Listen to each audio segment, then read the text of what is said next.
Witamy jeszcze raz po krótkiej przerwie. Ostatnia prezentacja w tej przedpołudniowej części, lekko popołudniowej części naszego panelu. Jesteśmy cały czas w sali 4 żywiołów i cały czas rozmawiamy o żywiole 5, a tym 5 żywiołem zajmie się teraz pan Albert Borowiecki z Instytutu Badań Chin Współczesnych. 5 żywioł w Chinach, małe reaktory modułowe w państwie środka. Panie Albercie, bardzo prosimy. Dziękuję, dzień dobry. Każdą prezentację powinno się podobno zacząć od dowcipu, więc ja poprosiłem sztuczną inteligencję, żeby podrzuciła mi jakieś dowcipy o SMR-ach. Jak widać, po angielsku wyszły z tego takie sobie suchary, po polsku wyszło jeszcze gorzej.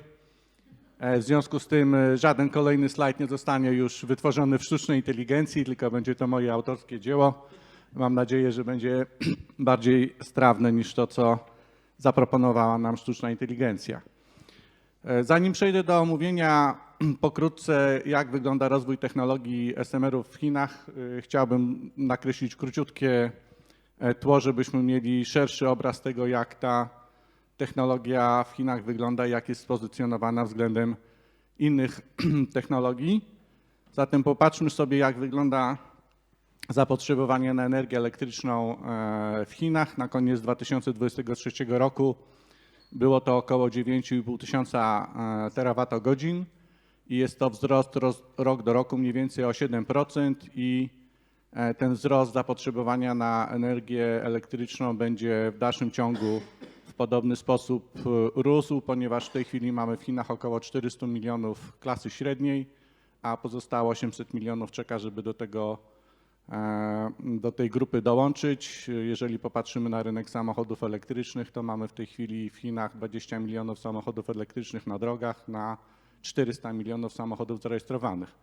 Więc w dalszym ciągu jest ogromny obszar dla rozwoju tej technologii, w związku z czym zapotrzebowanie na energię elektryczną będzie rosło.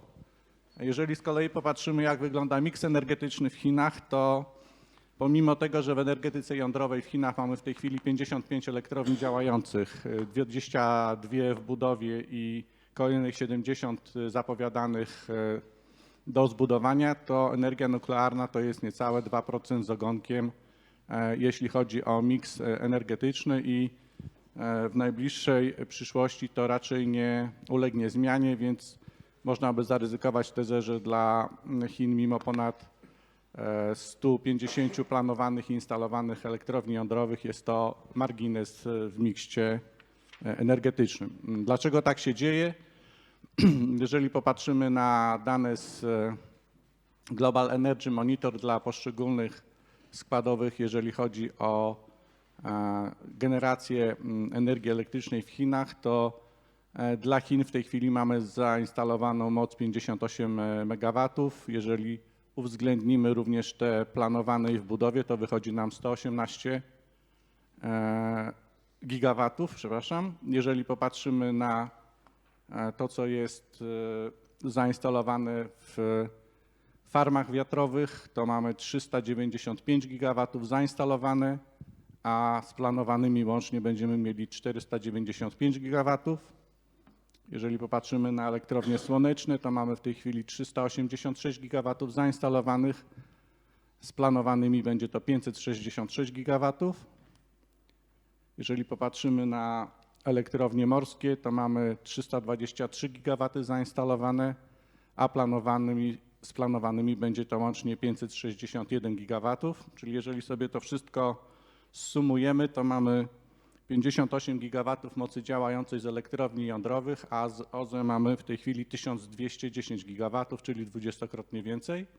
A jeżeli popatrzymy na moce, które mają być dołożone, to wtedy wychodzi to w stosunku 118 gigawatów planowanych w elektrowniach jądrowych do 1600 gigawatów planowanych w OZE. Tu już ta definicja padła, ale ją powtórzę, bo ona jest istotna. Według Światowej Agencji Energetyki reaktor nuklearny o mocy do 300 MW energii elektrycznej jest określany mianem małego reaktora jądrowego, natomiast Chińczycy troszeczkę inaczej do tego tematu podchodzą. I jeżeli spojrzymy na moce, które są przy poszczególnych grupach SMR-ów na tym slajdzie wymienione, to jeżeli popatrzymy na dolnej części na reaktory typu CFR 600 albo CFR 1000, to tutaj ta moc jest dwukrotnie, a nawet trzykrotnie większa niż klasyczna definicja SMR-a, ale Chińczycy w dalszym ciągu uważają to za małe reaktory jądrowe i w tej kategorii je plasują. Podobnie zresztą wygląda historia z innymi reaktorami.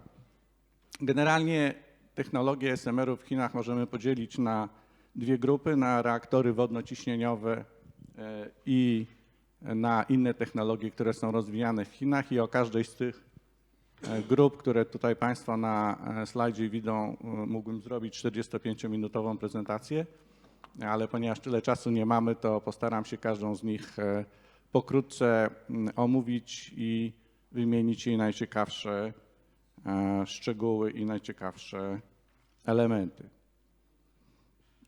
Pierwsza grupa to są reaktory jądrowe tworzone przez China National Nuclear Corporation. Skrót APC wywodzi się od zaawansowanego chińskiego reaktora ciśnieniowego. Prace badawcze rozpoczęły się w 2010 roku. Początek budowy tego reaktora w 2019, planowane podłączenie do sieci w 2025. Jego moc to jest 385 MW energii termicznej, 125 MW energii elektrycznej. Okres użytkowania 60 lat. Tu ktoś przede mną mówił, że nie znalazł tych danych, więc chętnie podrzucę. Wymiana paliwa co 2 lata. Kolejna technologia rozwijana przez China National Nuclear Corporation jest to technologia reaktorów DHR-400, czyli niskotemperaturowy reaktor typu basenowego. Ten reaktor jest przeznaczony wyłącznie do generowania ciepła, czyli do zastąpienia w sieciach ciepłowniczych bloków węglowych. W tej chwili znajduje się on w fazie pilotażu. Budowa rozpoczęła się w 2017 roku, zakończenie w 2019.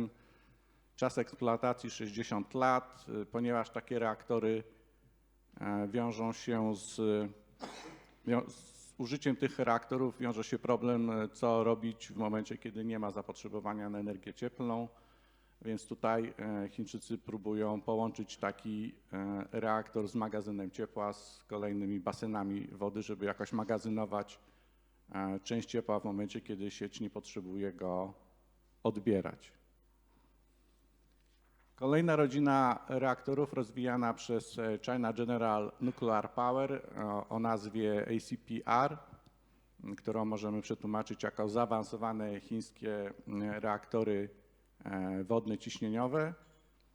Prace nad tymi reaktorami trwają od 2009 roku. W tej rodzinie znajdują się w tej chwili dwa typy reaktorów. Jeden ACPR-50S jest do zastosowań morskich, pływających, czyli statki, platformy wydobywcze, pływające elektrownie nuklearne, a drugi o nieco większych parametrach ACPR-1000 jest do zastosowań czysto lądowych. W obu przypadkach okres użytkowania przewidywany jest na 40 lat, a wymiana paliwa co 3 lata. Kolejna rodzina reaktorów z tej grupy rozwijana przez China General Nuclear Power oraz Instytut Technologii Nuklearnych i Nowych Uniwersytetu Tsinghua. Jest to reaktor NHR-200. Skrót pochodzi od Nuclear Heating Reactor. Prace nad nim rozpoczęły się w 1989 roku. W 2018 zostało stworzone studium wykonalności. Do akceptacji ten reaktor został wysłany do chińskiej agencji, która jest odpowiedzialna za wydawanie certyfikatów bezpieczeństwa w 2019 roku. I na razie nie znalazłem żadnych nowszych informacji o tym, żeby ten reaktor taką certyfikację uzyskał albo żeby gdzieś był prowadzony jego pilotaż. Kolejna grupa reaktorów to jest reaktory z rodziny CAP, rozwijane przez State Power Investment Corporation. Tu jest taka ciekawa historia, że jest to chyba jedyna konstrukcja w Chinach, która zamiast iść od dołu do góry, idzie z góry na dół, czyli z dużych reaktorów Westinghouse'a State Power Investment Corporation próbuje zrobić mniejsze wersje, modularne, i tutaj planowane są 3 rodzaje takich reaktorów. Jedna dedykowana do platform pływających i 2 do użytku lądowego, z których ta ostatnia, KAP-200, jest przeznaczona głównie do celów grzewczych. Wymiana paliwa na tych pływających co 5 lat, na tych lądowych co 3 lata, przewidywany czas użytkowania dla tej mniejszej 80 lat, a dla większej 60 lat. To były ostatnie reaktory z grupy reaktorów ciśnieniowych wodnych. Teraz przechodzimy do innych technologii, które są rozwijane w Chinach, jeżeli chodzi o małe reaktory nuklearne, i pierwszym reaktorem z tej rodziny jest reaktor rozwijany przez Instytut Nowych Technologii i Technologii Nuklearnych, o którym już wspominałem. To jest kolejny projekt, który oni rozwijają. I angielski skrót możemy rozwinąć jako wysokotemperaturowy reaktor chłodzony gazem, w tym przypadku helem, ze złożem albo rdzeniem usypanym. Nazwa bierze się stąd, że ten reaktor w wersji podstawowej składa się z 2 modułów i w każdym z takich modułów znajduje się prawie 250 000 kulek, piłeczek wielkości piłeczki tenisowej, w których jest zawarte paliwo do tego reaktora. Jest to o tyle ciekawy pomysł, że w tego typu reaktorach nie ma przerwy na wymianę paliwa, ponieważ paliwo wymieniane jest w procesie ciągłym. Na dole te kuleczki obrazowo nam wypadają, przechodzą przez specjalny system, który sprawdza, jak duże zużycie paliwa w poszczególnej kulce występuje. Jeżeli się ona nadaje do ponownego użytku, to ją się po prostu wrzuca od góry do reaktora. Jeżeli się nie nadaje, jeżeli jest wyczerpana, to jest odsyłana do składu. Pierwsze prace nad tym reaktorem rozpoczęły się w 2001 roku. Projekt demonstracyjny powstał w 2012 roku. Później po pracy Rainera Amurmana, który zwrócił uwagę na konieczność zastosowania dodatkowych mechanizmów bezpieczeństwa w reaktorach typu SMR, w 2018 roku te wzmocnienie bezpieczeństwa w tym projekcie zostało dokonane i ten reaktor został podłączony do sieci ciepłowniczej w marcu 2024 roku, a w tej chwili trwają prace na etapie studium wykonalności nad większą wersją tego reaktora, który zamiast 2 modułów, 2 bloków miałby takich bloków 6 i pozwalałby na dostarczanie 600 MW energii elektrycznej, czyli około 1200 MW energii cieplnej, czyli tu wychodzi nam prawie 2-krotnie więcej niż taki klasyczny SMR. Kolejna rozwijana w Chinach technologia w reaktorach nuklearnych to jest reaktor jądrowy na elektronach prędkich, chłodzony sodem typu basenowego. Tym projektem zajmuje się China National Nuclear Corporation. Pierwsza wersja tego reaktora została podłączona do sieci w 2011 roku. W tej chwili trwają prace nad większą wersją tego reaktora, CFR 600. Jak widać, jego moce też wielokrotnie wykraczają poza definicję SMR-a, ale jak wspominałem, w Chinach w dalszym ciągu uważa się go za należącego do tej kategorii. Budowa pierwszego bloku rozpoczęła się w roku 2017, podłączenie do sieci w 2023. Obecnie Jest realizowana instalacja drugiego bloku, rozpoczęła się w 2020, podłączenie do sieci w 2026. Szacowany czas eksploatacji 40 lat. Jak widać z ostatnich 2-3 slajdów, w Chinach średni czas od momentu rozpoczęcia prac instalacyjnych nad SMR-em do momentu ich zakończenia i podłączenia do sieci to jest około 6 lat.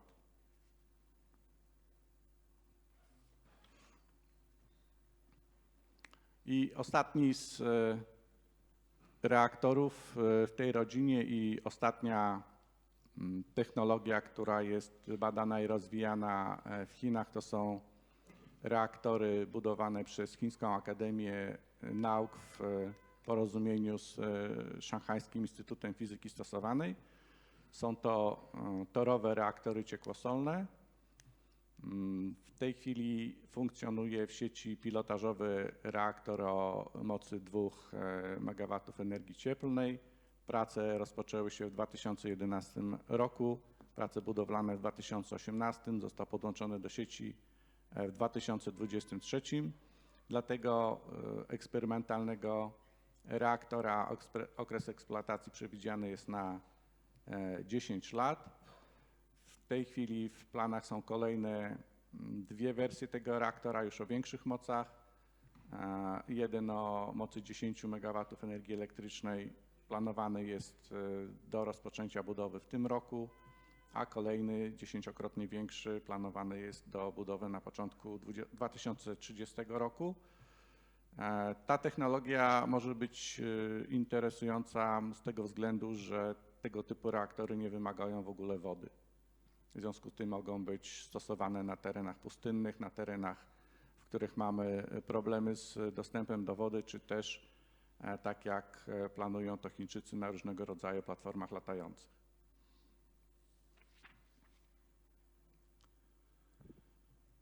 Podsumowując, w Chinach mamy bardzo dużą różnorodność testowanych technologii.